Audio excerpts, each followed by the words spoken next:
Hello friend, welcome back to study wire YouTube channel. और ये विज्ञान का लेक्चर नंबर 30वां है, जो कि एमपी पुलिस 2021 के लिए हम 30 इंपॉर्टेंट क्वेश्चन की जो सीरीज चला रहे हैं उसका। ठीक है, तो इससे पहले हम टोटल 29 लेक्चर अपलोड कर चुके हैं और जिन लोगों ने इन्हें नहीं देखा तो इसे भी देख लीजिए।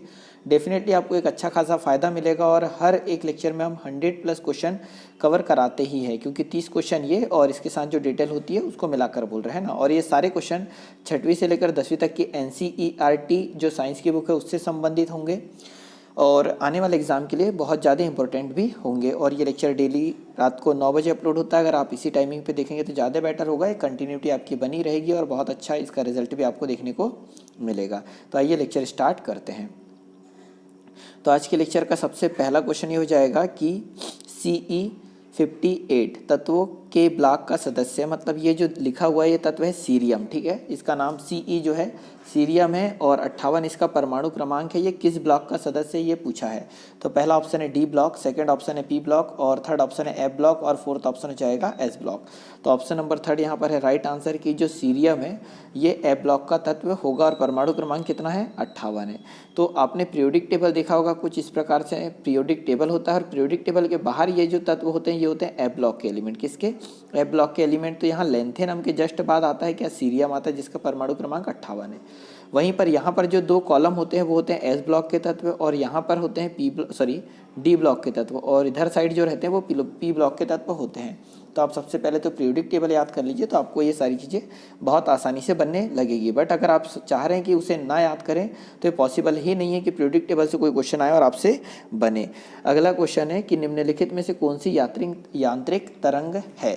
तो पहला ऑप्शन है ध्वनि तरंग, सेकंड ऑप्शन है सूक्ष्म तरंग, थर्ड ऑप्शन है रेडियो तरंग और फोर्थ ऑप्शन हो जाएगा एक्स किरण। ठीक है, तो यहाँ पर यांत्रिक तरंग की बात करी तो वो हो जाएगी ध्वनि तरंग। ऑप्शन नंबर फर्स्ट यहाँ पर हो जाएगा राइट आंसर कि यांत्रिक तरंग का उदाहरण है कौन सा? ध्वनि तरंग। तो जहाँ पर भी अगर किसी यंत्र का यूज़ हो रहा है और वो यंत्र खुद हिल रहा है अपने आप में तो वो ध्वनि तरंग होती है। जैसे बाइक स्टार्ट जब होती है तो बाइक अपने आप में इंजन गति करता है आपस में, तो वो जो गति होगी वो कौन सी, उससे जो ध्वनि निकलेगी वो यांत्रिक तरंग होगी। जैसे स्कूल में एक बेल बजती थी तो एक इस प्रकार की घंटी हुआ करती थी और इसे ठोकने के लिए इस प्रकार से वो हुआ करता था। ठीक है, हैमर जिसको हम बोल सकते हैं। तो जब इसमें ठोकते थे तो यहाँ पर दो यंत्रों का यूज़ हो रहा है और उनमें गति हो रही, तब जो निकलेगी जो भी तरंग होगी वो यांत्रिक तरंगे होगी। जैसे कि एक पानी भरा हुआ है, ठीक है, तालाब में पानी भरा हुआ है और अगर आप एक पत्थर फेंकते हैं तो उससे जो तरंग निकलती है वो भी कौन सी तरंगे होती है? तो यांत्रिक तरंगे होती है। तो ध्वनि तरंग यांत्रिक तरंग का उदाहरण है, तो कौन सा हो जाएगा? ध्वनि तरंग। अगला क्वेश्चन है कि निम्नलिखित में से कौन से पौधे के बीज में दो बीज पत्र होते हैं। ठीक है, तो यहाँ पर दो बीज पत्र कहने का मतलब कि आपने दाल देखी होगी, चने की दाल, मसूर की दाल, तुअर की दाल। तो ये सारे दाल को जब हम ये इस बीज में रहती है और जब बाहर निकालते हैं तो दो इस प्रकार से अलग अलग दाल में विभाजित हो जाती, तो हम उसको बोलते हैं द्विबीजपत्री पौधा। तो क्वेश्चन इस प्रकार है कि निम्नलिखित में से कौन से पौधे के बीज दो बीजपत्री होते हैं। तो पहला ऑप्शन है अलवा, सेकंड ऑप्शन है चीड़, थर्ड ऑप्शन है देवदार और फोर्थ ऑप्शन हो जाएगा कलमी। ठीक है, तो यहाँ पर ऑप्शन नंबर फोर्थ है राइट आंसर, जो कलमी का पौधा हो जाएगा। ठीक है, कलमी पौधे के जो बीज है वो द्विबीजपत्री होते हैं। ठीक है, तो ऑप्शन नंबर फोर्थ यहाँ पर क्या हो जाएगा? राइट आंसर हो जाएगा। बाकी अलवा, चीड़ और देवदार इनके जो बीज होते हैं वो एक बीजपत्री होता है। अगला क्वेश्चन है क्वेश्चन नंबर 864। ठीक है, मतलब 864 की सिल्वर क्लोराइड। ठीक है, सिल्वर क्लोराइड एक डार्क बोतल में संग्रहित किया जाता है। डार्क बोतल का मतलब होता है जिसमें हम ये बोल सकते हैं कि जिसमें कलरलेस, मतलब कलर वाली बॉटल कोई भी है ना, जैसे ब्लैक बॉटल हो गई या ग्रीन हो गई, कोई भी एक कलर वाली बॉटल उसको हम डार्क बॉटल बोल देंगे। उसमें संग्रहित किया जाता है सिल्वर क्लोराइड का, जिसका फार्मूला क्या होता है? तो AgCl होता है। तो AgCl क्या होता है? सिल्वर क्लोराइड का फार्मूला होता है। इसे डार्क बोतल में रखते हैं, क्यों रखते हैं इसका कारण हमें बताना है। तो पहला ऑप्शन है हवा के संपर्क से बचने के लिए, सेकंड ऑप्शन है ऑक्सीजन के साथ प्रतिक्रिया करने के लिए, थर्ड ऑप्शन है सूरज की रोशनी का रंग जोड़ने के लिए और फोर्थ ऑप्शन है सूरज की रोशनी की प्रतिक्रिया से बचने के लिए। तो ऑप्शन नंबर फोर्थ यहाँ पर हो जाएगा राइट आंसर कि सूरज की रोशनी जब अंदर प्रवेश नहीं करेगी बोतल के अंदर तो AgCl में कोई प्रतिक्रिया नहीं होगी, इसीलिए ऑप्शन नंबर फोर्थ यहाँ पर क्या हो जाएगा? राइट आंसर हो जाएगा। ठीक है, और सिल्वर क्लोराइड एक काय का यौगिक है तो चांदी का यौगिक होगा क्योंकि इसमें सिल्वर है। ठीक है, आप एक चीज़ और याद रखिएगा कि ये जो AgCl है, ठीक है, AgCl जो सिल्वर क्लोराइड है इसको हॉर्न सिल्वर भी कहा जाता है। क्या कहा जाता है? तो आप याद रखिएगा हॉर्न सिल्वर भी कहा जाता है। किसको? सिल्वर क्लोराइड को। ये आपको याद है रखना है। अगले क्वेश्चन की ओर चलते हैं। क्वेश्चन नंबर आ जाएगा 865 कि निम्नलिखित में से कौन सा जानवर पराश्रव्य इंफ्रासाउंड ध्वनि उत्पन्न नहीं करता। तो इंफ्रासाउंड ध्वनि उत्पन्न नहीं करता, यह हमसे पूछा गया है यहाँ पर, है ना। तो पहला ऑप्शन अगर आप देखोगे तो गेंडा, सेकंड ऑप्शन है हाथी, थर्ड ऑप्शन है वेल और फोर्थ ऑप्शन हो जाएगा डॉल्फिन। तो ऑप्शन नंबर फोर्थ यहाँ पर है राइट आंसर की जो डॉल्फिन है, डॉल्फिन जानवर आश्रव्य इंफ्रासाउंड ध्वनि उत्पन्न नहीं करती है, ठीक है। और अगर हम डॉल्फिन की बात करें तो डॉल्फिन जो भारत का राष्ट्रीय जलीय जीव है, ठीक है। तो भारत का राष्ट्रीय जलीय जीव क्या है, ये अगर आपसे पूछ लिया जाए तो वह डॉल्फिन होगा। और डॉल्फिन, ये याद रखिएगा कि डॉल्फिन अनुसंधान केंद्र कहाँ पर है, ठीक है। डॉल्फिन अनुसंधान केंद्र कहाँ पर है, तो ये विक्रमशिला भागलपुर में होगा, ठीक है। विक्रमशिला भागलपुर में केंद्र है डॉल्फिन अनुसंधान केंद्र। और डॉल्फिन गंगा नदी में सर्वाधिक पाई जाती है भारत में, ये आपको याद रखना है, ठीक है। और आश्रव्य ध्वनि की अगर हम बात करें तो जो 20 हर्ट्ज से कम की ध्वनि जो होती है, ठीक है, 20 HZ से नीचे की ध्वनि होती है, इसे हम आश्रव्य ध्वनि कहते हैं, ठीक है। और ये कौन उत्पन्न नहीं करती, तो डॉल्फिन उत्पन्न नहीं करती, जबकि गेंडा, हाथी और वेल आश्रव्य ध्वनि उत्पन्न करती है और हमारे कान इस ध्वनि को सुन नहीं पाते हैं। अगला क्वेश्चन है क्वेश्चन नंबर 866 की थिएटर, ठीक है। थिएटर ओलंपिक एवं अंतर्राष्ट्रीय त्यौहार की प्रसिद्ध ग्रीक निर्देशक खालिस्तान द्वारा पहल की थी, ठीक है। करंट अफेयर का क्वेश्चन है तो ऑप्शन नंबर इसका सेकंड है राइट आंसर, ठीक है। वैसे भी ये हमारे कोई काम का नहीं होगा क्योंकि करंट समय के अनुसार बदलते रहता है। अगला क्वेश्चन है 867 की ध्वनि का प्रसारण तभी संभव है जब खालिस्तान हो, ठीक है। तो ध्वनि कब प्रसारित हो सकती है वो हमसे पूछा है। तो पहला ऑप्शन है निर्वात में, सेकंड ऑप्शन है अपवर्तन, थर्ड ऑप्शन है परावर्तन और फोर्थ ऑप्शन हो जाएगा माध्यम।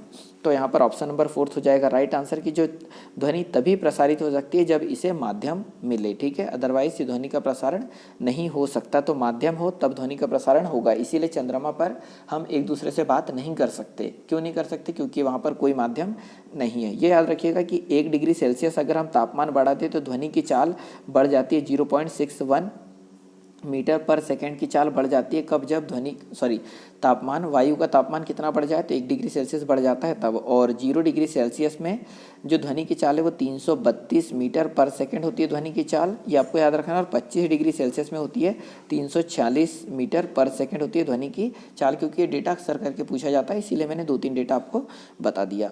अगला क्वेश्चन है 868 की निम्नलिखित में से कौन सी ऑक्सीजन युक्त और ऑक्सीजन रहित रक्त के मिश्रण को प्रवाह को संवहन कर सकता है। तो यहाँ पर जो 4 जीव दिए हैं इनमें से ऐसे कौन से जीव है जो कि ऑक्सीजन युक्त और ऑक्सीजन विहीन, मतलब जिसमें ऑक्सीजन ना हो, ऐसे रक्त को प्रवाह कर सकता है। तो पहला ऑप्शन है मछली, सेकंड ऑप्शन है कबूतर, थर्ड ऑप्शन है मेंढक और फोर्थ ऑप्शन है खरगोश, ठीक है। तो यहाँ पर ऑप्शन नंबर फर्स्ट हो जाएगा राइट आंसर की ऑप्शन नंबर हो जाएगा थर्ड यहाँ राइट आंसर की जो मेंढक होता है ऑक्सीजन युक्त और ऑक्सीजन रहित रक्त के मिश्रण को प्रवाह कर सकता है। और जो मेंढक है वो किसके अंतर्गत आता है, तो उभयचर के अंतर्गत आता है, ठीक है। तो उभयचर, ये जब छोटा होता है मेंढक तो ये होता है लार्वा के रूप में, आपने देखा होगा लार्वा बरसात के दिनों में दिखते हैं ये।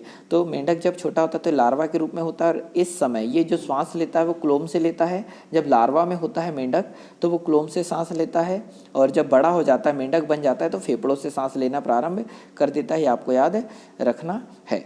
अगले क्वेश्चन की ओर चलते हैं। क्वेश्चन नंबर आ जाएगा 869 की प्राकृतिक वनस्पतिक जनन किसमें नहीं पाया जाता, ठीक है। तो प्राकृतिक वनस्पति जनन किसमें नहीं पाया जाता, तो पहला ऑप्शन है यहाँ पर ब्रायोफाइलम, सेकंड ऑप्शन है सरसों, थर्ड ऑप्शन है केला और फोर्थ ऑप्शन है शकरकंद, ठीक है।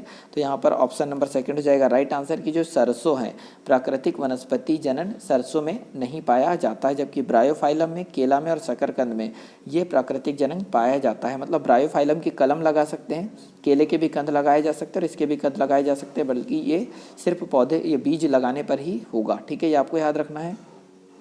और जो सरसों है ये किस कुल का पौधा है, अगर आपसे ये पूछ लिया जाए कि सरसों किस कुल का पौधा है तो ये क्रूसीफेरी कुल का पौधा होता है, ठीक है। किसका है, क्रूसीफेरी कुल का पौधा है कौन, तो यहाँ पर सरसों। और क्रूसीफेरी के 2 और याद रख लो, जो मूली है और सलजम है, ये भी क्रूसीफेरी कुल के पौधे होते हैं। अगला क्वेश्चन है क्वेश्चन नंबर 870 की किसी आवेशित निकाय द्वारा किसी अन्य आवेशित निकाय पर लगाए गए बल को क्या कहते हैं। कहने का मतलब कि एक ये प्लस चार्ज हो गया यहाँ पर, और एक इधर हम बोल सकते हैं कि यहाँ पर भी प्लस चार्ज है।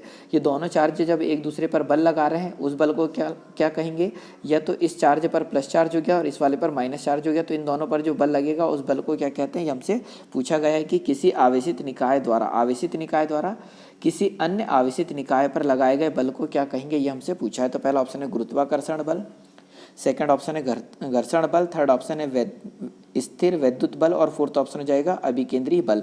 तो देखो प्लस चार्ज और माइनस चार्ज की बात करें तो कहीं ना कहीं विद्युत की बात हो रही है, तो ऑप्शन नंबर थर्ड है यहाँ पर राइट आंसर कि एक चार्ज द्वारा दूसरे चार्ज पर लगाया गया बल क्या होगा, तो विद्युत स्थैतिक बल होगा। तो ऑप्शन नंबर थर्ड है यहाँ पर क्या राइट आंसर, ठीक है। तो ये आप याद रखोगे।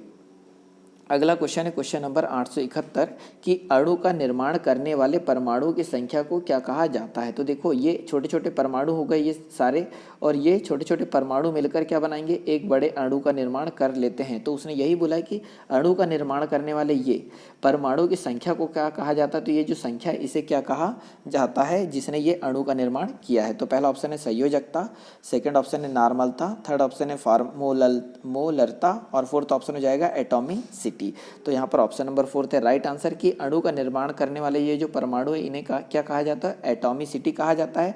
ये इंग्लिश नेम है और हिंदी में अगर इसकी बात करें तो परमाणुकता कहा जाता है, ठीक है। तो अणु का निर्माण करने वाले परमाणु की संख्या को क्या कहा जाता है, तो परमाणुकता कहा जाता है। और परमाणुकता को इंग्लिश में क्या कहते हैं, तो एटॉमिसिटी कहते हैं। अगला क्वेश्चन है क्वेश्चन नंबर 872 के परमाणुओं की प्रकृति में व्याख्या के लिए पदार्थ की विभाज्यता के सिद्धांत को किसने प्रतिपादित किया था। तो यहाँ हमसे ये बोला कि परमाणु की प्रकृति में व्याख्या के लिए सबसे पहले परमाणु की जो व्याख्या की उसकी बात करा, और पदार्थ की विभाज्यता के सिद्धांत को किसने प्रतिपादित किया था। तो पहला ऑप्शन है लेवाजिए ने, सेकंड ऑप्शन है जे टॉमसन ने, थर्ड ऑप्शन है डेमोक्रिट्स और फोर्थ ऑप्शन हो जाएगा जॉन डाल्टन। तो यहाँ पर ऑप्शन नंबर फोर्थ हो जाएगा राइट आंसर की जो जॉन डाल्टन थे इन्होंने सबसे पहले परमाणु संरचना दे दी थी कब, 1803 में, ठीक है। और इन्होंने कहा था जॉन डाल्टन ने कि जो परमाणु है वो अविभाज्य है, परंतु 1900 का जो दशक आता है, ठीक है, 1900 के बाद ये सारी चीज़ें इलेक्ट्रॉन प्रोटॉन न्यूट्रॉन और ये सारी चीज़ें परमाणु के अंदर खोजी जाने लगी। परंतु 1803 से 1900 के दशक तक ये माना जाता था कि परमाणु क्या है, अविभाज्य। और ये किसने दिया था, तो जॉन डाल्टन ने दिया था। और कब दिया था परमाणु मॉडल इन्होंने, तो 1803 में दिया था, ये आपको याद रखना है। अगला क्वेश्चन है 873 नंबर का कि परमाणु आकार किसके द्वारा निर्धारित होता है, ठीक है। तो जो परमाणु का आकार है वो किसके द्वारा निर्धारित होता है ये हमसे पूछा है। तो पहला ऑप्शन है परमाणु द्रव्यमान संख्या द्वारा, सेकंड ऑप्शन है संयोजी इलेक्ट्रॉन, थर्ड ऑप्शन है परमाणु त्रिज्या और फोर्थ ऑप्शन हो जाएगा आणविक भार। तो परमाणु का आकार किसके द्वारा डिसाइड होगा, तो परमाणु त्रिज्या के आधार पर। मान लो एक परमाणु इतना बड़ा है और एक इतना बड़ा और एक इतना बड़ा है, तो डेफिनेटली यहाँ पर भी रेडियस अलग है, यहाँ रेडियस अलग है, यहाँ रेडियस अलग है, तो परमाणु की त्रिज्या के अनुसार ही परमाणु का आकार निर्धारित होता है। तो यहाँ पर ऑप्शन नंबर थर्ड क्या है, राइट आंसर होगा। अगला क्वेश्चन है कि दाब का एसआई मात्रा क्या है। तो बहुत सिंपल सा क्वेश्चन है कि दाब का एसआई मात्रा क्या होगा। तो पहला ऑप्शन है न्यूटन, सेकंड ऑप्शन है पास्कल, थर्ड ऑप्शन है जूल और फोर्थ ऑप्शन है वॉट। तो दाब का एसआई मात्रा क्या होता है, तो पास्कल होता है। तो ऑप्शन नंबर सेकंड यहाँ पर क्या हो जाएगा, राइट आंसर हो जाएगा। और जो न्यूटन दे रखा है, तो न्यूटन किसका मात्रक होता है, एसआई मात्रक, तो ये बल का एसआई मात्रक होता है न्यूटन।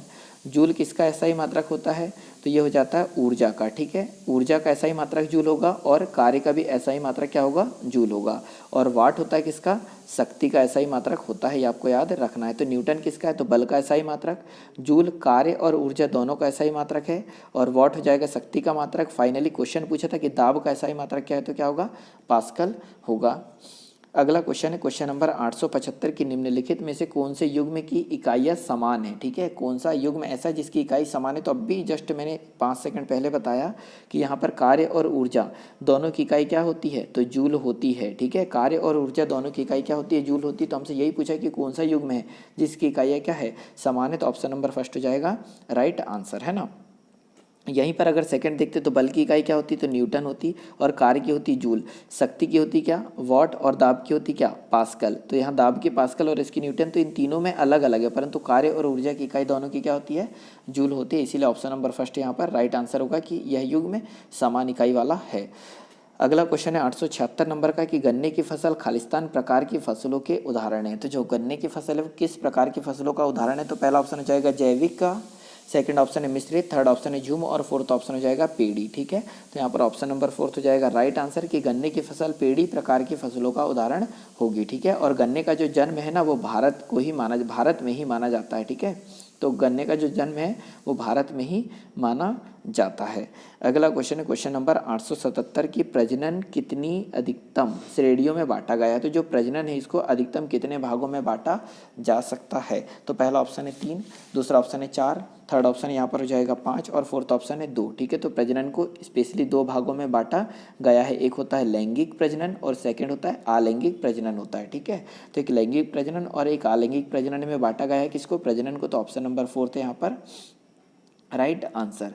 अगला क्वेश्चन है क्वेश्चन नंबर 878 की प्रकाश संश्लेषण के दौरान पौधे खालिस्तान ऊर्जा का प्रयोग करते हैं। तो आप जानते हैं कि अगर ये कोई पेड़ हुआ, ठीक है, तो कौन सी ऊर्जा से ये ऊर्जा बना रहे हैं। तो हम जानते हैं कि इधर सूर्य है और सूर्य से जो प्रकाश आ रहा है उससे ऊर्जा कन्वर्ट होती है। तो सूर्य से आने वाले प्रकाश को हम क्या बोलेंगे, तो सौर ऊर्जा कहेंगे। तो ऑप्शन नंबर 4 यहाँ पर है राइट आंसर कि प्रकाश संश्लेषण के दौरान जो पौधे प्रकाश ऊर्जा का प्रयोग करके भोजन बनाते हैं। तो ऑप्शन नंबर 4 यहाँ पर क्या है राइट आंसर। और प्रकाश संश्लेषण के दौरान जो क्रिया होती है, ठीक है, उसको प्रकाश संश्लेषण क्रिया होती है। तो होती कैसी है, तो 6CO2 + 12, ठीक है, 12H2O की जब क्रिया होगी तब बनेगा क्या, तो हमारे पास बनता है ग्लूकोज, C6H12O6 बनता है और H2O का निर्माण होता है और O2 बनता है।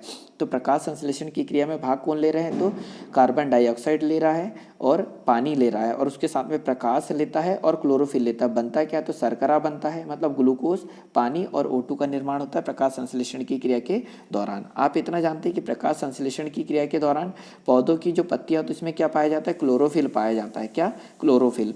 और अगर प्रकाश संश्लेषण क्रिया के दौरान जो पत्तियों में क्लोरोफिल पाया जाता है जिसके कारण वो प्रकाश संश्लेषण की क्रिया कर रहे हैं। अगर आपसे कभी ये पूछ ले कि क्लोरोफिल कितने प्रकार का होता है, तो क्लोरोफिल होता है 4 प्रकार का। ठीक है, क्लोरोफिल का प्रकार अगर पूछे तो 4 प्रकार का होता है। पहला होता है क्लोरोफिल ए, सेकंड प्रकार होता है क्लोरोफिल बी और थर्ड होता है कैरोटीन और फोर्थ ऑप्शन होता है जेंथ्रोफिल। ठीक है, तो 4 प्रकार का क्लोरोफिल होता है। पहला होता है क्लोरोफिल ए, सेकंड है क्लोरोफिल बी, थर्ड है कैरोटीन और फोर्थ ऑप्शन हो जाएगा जेंथ्रोफिल। तो ये सारे के सारे क्लोरोफिल के प्रकार होते हैं। और क्लोरोफिल में स्पेशली कौन सी धातु पाई जाती है, तो मैग्नीशियम पाया जाता है। ठीक है, अगला क्वेश्चन है क्वेश्चन नंबर 879 की निम्नलिखित में से कौन सा गुरुत्व के कारण त्वरण के मान को प्रभावित नहीं करता। ठीक है, तो गुरुत्व के कारण त्वरण की निम्नलिखित में से कौन सा गुरुत्व के कारण त्वरण के मान को प्रभावित कौन नहीं करता, ये हमसे पूछा गया। तो पहला ऑप्शन है गहराई। तो हम इतना जानते हैं कि त्वरण जो जी का मान है गहराई के साथ क्या होता है, बदलते जाता है, पर यहाँ प्रभावित नहीं करता ये बोला है। तो गहराई तो प्रभावित करती है क्योंकि गहराई बढ़ने के साथ साथ जी का मान कम होते जाता है। पृथ्वी का आकार बड़ा होगा तो मतलब जी क्या होते जाएगा कि त्रिज्या छोटी बड़ी होती जाएगी, तो इससे भी प्रभाव पड़ता है। ऊंचाई से भी, ऊंचाई के साथ जी का मान कम होते जाता है, मतलब द्रव्यमान का कोई प्रभाव नहीं पड़ता है। ठीक है, और इसे आप ज्ञात कैसे करेंगे, तो एक छोटा सा फॉर्मूला आपने पढ़ा होगा, जी बराबर से क्या होता है जी, और यहाँ पर हो जाएगा m/r²। ठीक है, तो त्रिज्या मतलब पृथ्वी की त्रिज्या का प्रभाव पड़ता है। ऊंचाई पर जाने पर जी का मान परिवर्तित होता है, गहराई पर जाने का परिवर्तित होता है, पर द्रव्यमान का कोई प्रभाव नहीं पड़ता है। तो ऑप्शन नंबर 2 यहाँ पर राइट आंसर होगा। अगला क्वेश्चन है कि पादप वर्गीकरण का पदानुक्रम निम्न में से कौन सा है, और ये 9th क्लास का क्वेश्चन होगा, है ना, कि पादप वर्गीकरण का पदानुक्रम निम्न में से कौन सा है। तो पहला ऑप्शन, सेकंड और थर्ड और फोर्थ दिए हैं। ठीक है, तो सबसे पहले क्या आती है, प्रजाति आती है, और प्रजाति से मिलकर क्या बनता है, तो वंश बनता है।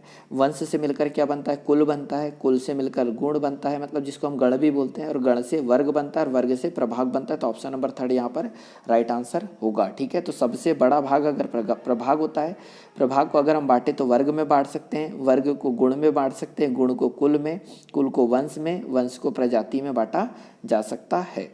अगला क्वेश्चन है 881 नंबर का कि वायर वाउंड वेरिएबल, ठीक है, वायर वाउंड वेरिएबल रेसिस्टेंस को किस नाम से जाना जाता है। तो पहला ऑप्शन है ट्रायोड, सेकंड ऑप्शन है रियोस्टेट, थर्ड ऑप्शन है कुंडली और फोर्थ ऑप्शन है प्रतिरोध। ठीक है, तो यहाँ पर ऑप्शन नंबर 2 हो जाएगा राइट आंसर, रियोस्टेट के नाम से जाना जाता है। अगला क्वेश्चन है 882 की खालिस्तान सबसे अधिकतम तन्य धातु है। ठीक है, तो तन्य धातु कहने का मतलब कि जिसको खींचकर लंबा किया जा सकता है, ऐसी कौन सी धातु है, तो उसे तन्यता का गुण कहते हैं। तो पहला ऑप्शन है सिल्वर, सेकंड ऑप्शन है टंगस्टन, थर्ड ऑप्शन है आयरन और फोर्थ ऑप्शन हो जाएगा गोल्ड। ठीक है, तो सबसे अधिक तन्य धातु कौन सी होती है, तो गोल्ड होती है। ऑप्शन नंबर 4 यहाँ पर हो जाएगा राइट आंसर। और गोल्ड मतलब क्या, Au, जिसे सोना भी कहा जाता है। तो सबसे ज़्यादा क्या होती है, तो तन्य होती है। और सोना जो गोल्ड है इसे 2 अयस्कों से प्राप्त प्राप्त किया जाता है, ठीक है। तो वो अयस्क के नाम याद रखिएगा, एक होता है कैल्वेराइट और सेकंड होता है सिल्वेराइट। तो गोल्ड को किन अयस्कों से प्राप्त किया जाता है, ये अगर आपसे पूछे तो एक कैल्वेराइट से और सिल्वेराइट से प्राप्त किया जाता है। और गोल्ड जो है सबसे ज़्यादा अगाध वर्धनी धातु भी होती है और सबसे ज़्यादा तन्य धातु भी होती है। और शुद्ध सोना कितने कैरेट का होता है, तो 24 कैरेट का होता है, ये आपको याद रखना है। अगला क्वेश्चन है क्वेश्चन नंबर 883 की खालिस्तान में श्वसन के लिए श्वसन के दौरान ऊर्जा प्राप्त होती है। तो ऐसा क्या है जिसमें श्वसन के दौरान क्या होती है, ऊर्जा प्राप्त होती है। तो ग्लूकोज के जलने से, सेकंड ऑप्शन है ऑक्सीजन के जलने से, थर्ड है लेड के जलने से और फोर्थ ऑप्शन है हाइड्रोजन के जलने से। तो किसके जलने से श्वसन के दौरान ऊर्जा प्राप्त होती है, तो जब हम श्वसन करते हैं, श्वसन की क्रिया हमारे शरीर में होती है तो क्या जलता होगा, तो ग्लूकोज टूटता है। और ग्लूकोज का टूटना ही क्या कहला रहा है, ग्लूकोज का जलना कहला रहा है। तो ग्लूकोज के जलने से श्वसन के दौरान हमें क्या मिलती है, तो ऊर्जा प्राप्त होती है, ये आपको याद रखना है, ठीक है। और ये याद रखिएगा कि जो होता है एक ग्लूकोज का अणु टोटल कितने एटीपी ऊर्जा देता है, तो टोटल 38 एटीपी ऊर्जा देता है एक ग्लूकोज का अणु। और कैलोरी की अगर हम बात करें तो एक ग्लूकोज का अणु 686 किलो कैलोरी ऊर्जा हमें देता है ना। अगला क्वेश्चन देखते हैं, क्वेश्चन नंबर हो जाएगा 884 की इलेक्ट्रॉन में, एक इलेक्ट्रॉन में खालिस्तान विद्युत आवेश होता है। तो एक इलेक्ट्रॉन पर जो इलेक्ट्रा चार्ज होता है वो हमसे पूछा गया है। तो पहला ऑप्शन है 1.6 इंटू 10⁻18 कूलाम, सेकेंड ऑप्शन है 1.6 इंटू 10⁻91 कूलाम, थर्ड ऑप्शन है 1.6 इंटू 10⁻19 कूलाम और फोर्थ ऑप्शन है 1.6 इंटू 10⁻19 कूलाम। तो एक इलेक्ट्रॉन पर कितना चार्ज होता है, तो ऑप्शन नंबर थर्ड हो जाएगा राइट आंसर कि एक इलेक्ट्रॉन पर 1.6 इंटू 10⁻19 कूलाम चार्ज होता है। ये आपको याद रखना है, मतलब इतना चार्ज वो अपने ऊपर रखता है कौन, इलेक्ट्रॉन। और इलेक्ट्रॉन को खोजा किसने, तो जे टॉमसन ने खोजा। किसने, तो इलेक्ट्रॉन की खोज करता कौन है, जे टॉमसन है, उस पर चार्ज इतना होता है। अगर इलेक्ट्रॉन का कभी द्रव्यमान पूछ लिया जाए कि इलेक्ट्रॉन पर कितना या इलेक्ट्रॉन का कितना द्रव्यमान होता है, तो इलेक्ट्रॉन का द्रव्यमान होता है 9.108, ठीक है। 9.108 इंटू 10⁻31 kg होता है, ठीक है। तो इलेक्ट्रॉन का द्रव्यमान होता है 9.108 इंटू 10⁻31 kg होता है किसका, इलेक्ट्रॉन का द्रव्यमान, ठीक है। तो ये आपको याद रखना है। अगर कभी प्रोटॉन पर आवेश पूछ ले, तो प्रोटॉन पर जो आवेश होता है वो होता है 1.6, ठीक है। ये प्लस में होता है और ये माइनस में है ना, यह माइनस लगता। तो प्रोटॉन पर जो आवेश होता है 1.6 इंटू 10⁻19 होता है किस पर, प्रोटॉन पर। और प्रोटॉन के अगर द्रव्यमान कभी पूछ लिया जाए कि प्रोटॉन का द्रव्यमान कितना होता है, तो प्रोटॉन का द्रव्यमान होता है 1.672 इंटू 10⁻27, ठीक है। तो प्रोटॉन का द्रव्यमान होता है 1.672 इंटू 10⁻27 kg होता है किसका, प्रोटॉन का द्रव्यमान। और प्रोटॉन की खोज किसने की थी, तो प्रोटॉन की खोज की थी गोल्डस्टीन ने। किसने, गोल्डस्टीन ने की थी। और एक बात आती है न्यूट्रॉन की, ठीक है। तो न्यूट्रॉन पर कोई आवेश नहीं होता, तो न्यूट्रॉन पर कितना आवेश होता है, तो 0 होता है। पर न्यूट्रॉन का जो द्रव्यमान होता है वो भी इतना ही होता है, मतलब कितना, 1.672 इंटू 10⁻27 kg होता है न्यूट्रॉन का भी द्रव्यमान। और न्यूट्रॉन की खोज किसने करी थी, तो चैडविक ने करी थी 1932 में, ठीक है। तो ये सारी चीज़ें आपको याद रखना है और ये डेटा अगर आप लिख के नोट कर सकते हैं तो बहुत ज़्यादा अच्छी बात होगी। अगला क्वेश्चन है बहुत अच्छा, एक छोटा सा, कि एक गतिमान वस्तु की स्थितिज ऊर्जा को खालिस्तान कहा जाता है, ठीक है। तो गतिमान वस्तु है और गतिमान वस्तु में जो भी ऊर्जा होगी ना वो हमेशा गतिज ऊर्जा ही कहलाती है। तो गतिमान वस्तु के अंदर ऊर्जा है तब ही तो वो गतिमान है। मतलब कौन सी ऊर्जा है गतिमान वस्तु के अंदर, स्थितिज ऊर्जा। और उसी स्थितिज ऊर्जा जो उसको गति प्रदान कर रही है तो उसे हम क्या कहेंगे, गतिज ऊर्जा कहेंगे। तो ऑप्शन नंबर 4 यहाँ पर है राइट आंसर। अगला क्वेश्चन है कि 886 की एल्काइन का रासायनिक सूत्र क्या होगा, ठीक है। तो एल्काइन का रासायनिक सूत्र क्या होगा, तो पिछले लेक्चर या पीछे के सारे क्वेश्चन अगर आपने देखे हैं तो आपको ये आंसर पता होगा। तो एल्काइन का सूत्र क्या है ये हमसे पूछा है, तो यहाँ पर ऑप्शन नंबर थर्ड हो जाएगा क्या, राइट आंसर कि CnH2n-2 किसका सूत्र होता है, तो एल्काइन का सूत्र होता है। तो 3-4 चीज़ें यहाँ पर आप याद रखिएगा कि अगर एल्केन का सूत्र आपसे पूछे एल्केन का, तो एल्केन का सूत्र क्या होता है, तो CnH2n+2 होता है एल्केन का सूत्र। अगर आपसे पूछ ले जाए कि एल्कीन का सूत्र क्या होता है, एल्कीन का फॉर्मूला क्या होता है, तो एल्कीन का फॉर्मूला होता है CnH2n होता है एल्कीन का फॉर्मूला। अगर आपसे पूछ लिया जाए एल्काइन का फॉर्मूला, देखो ये एल्कीन और फिर होता है एल्काइन, तो एल्काइन का फॉर्मूला ये होता है CnH2n-2, फिर होता है एक ईथर, ठीक है। याद रखिएगा, इनको उतार लो एक मिनट और आगे देखो। अगर जब भी ईथर का पूछ लिया जाए कि ईथर का फॉर्मूला क्या होता है, तो ईथर का फॉर्मूला होता है CnH2n+2 2 और यहाँ होता है O, ठीक है। तो ये किसका फॉर्मूला है, ईथर का CnH2n+2 और O एक होता है कार्बोक्सिलिक अम्ल, ठीक है। तो कार्बोक्सिलिक अम्ल का फॉर्मूले की अगर हम बात करें तो कार्बोक्सिलिक का फॉर्मूला होता है CnH2n और O2 होता है कार्बोक्सिलिक का, ठीक है। तो कार्बोक्सिलिक का ये फॉर्मूला हो जाएगा। एक होता है एल्डिहाइड या फिर हम इसको बोल सकते हैं कीटोन। तो एल्डिहाइड या फिर कीटोन की अगर हम बात करें तो इनके फॉर्मूले सेम होते हैं। तो ये होता है CnH2n और O। तो CnH2nO ये फार्मूला होता है एल्डिहाइड का या फिर कीटोन का। तो ये सारे फार्मूले आप नोट भी कर सकते हैं और इसे याद भी कर लीजिएगा। तो फाइनली एल्काइन का फॉर्मूला क्या था, तो ऑप्शन नंबर 3 है यहाँ पर राइट आंसर। अगला क्वेश्चन है 887 कि ऐसे तत्व जिनके रासायनिक गुण समान और भौतिक गुण भिन्न होते हैं क्या कहलाते हैं। तो रासायनिक गुण समान और भौतिक गुण भिन्न होते हैं, बहुत सिंपल सा क्वेश्चन है। अगर आप कुछ भी समय से अगर तैयारी कर रहे होंगे तो आंसर आपको पता होगा क्या कहते हैं, समस्थानिक कहते हैं। तो ऐसे सारे तत्व जिनके रासायनिक गुण समान और भौतिक गुण अगर भिन्न भिन्न हो तो वह समस्थानिक कहलाते हैं, ठीक है। तो ऑप्शन नंबर 2 यहाँ पर होगा राइट आंसर। अगला क्वेश्चन है 888, ठीक है। 888 की फ्लोरीन से क्लोरीन, फ्लोरीन से क्लोरीन, तो हम इतना जानते हैं ये फ्लोरीन फिर क्लोरीन फिर ब्रोमीन फिर आयोडीन फिर एस्टाटीन होता है।